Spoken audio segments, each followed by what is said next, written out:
Let me tell you about Granny's kitchen in the 60s when I was a little girl. Granny and Aunt Sarah would get into the kitchen and start cooking.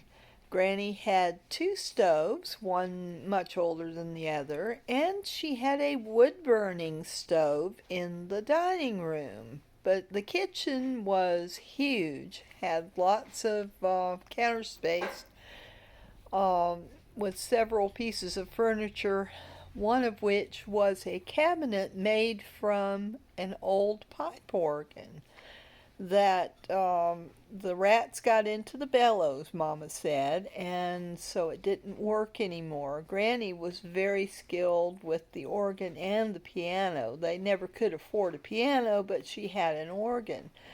And when the rats got into the bellows, it there was no way to repair that they had the means to do because Granddaddy was a farmer.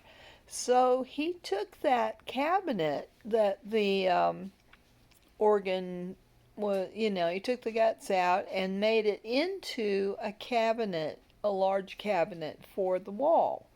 So Granny had that and used it all of her life from that point. So there were several cabinets like that in the kitchen, and there was a washer with a ringer assembly on it. It was a Maytag. And I was not allowed anywhere near that thing, and I never saw it. I never saw them do clothes in it except maybe one time. And I was warned to stay far away because I was very curious and got into a lot of stuff as a kid. But I can remember the wonderful smells from that kitchen as they cooked a full dinner because whenever we came to visit, they would pull out all the stops and make gigantic dinners, and we'd eat off the leftovers for days. It was wonderful.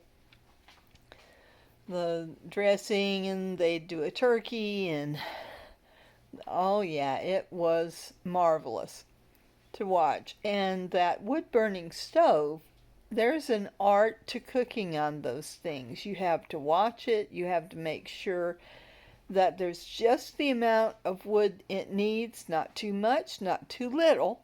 And Granny was an expert at this, and so was Aunt Sarah, because for years that's all they had to cook on. So they knew how to cook over an open flame, and they knew how to cook over this wood burning stove. But the wood burning stove is mostly what they used. And Granny still had the irons that were made of iron that were solid that you put on the hearth to warm, or you put on the wood burning stove to warm so you could iron. And there was a lot of ironing because those weren't easy care clothes in those days. So there's my memory of Granny's kitchen.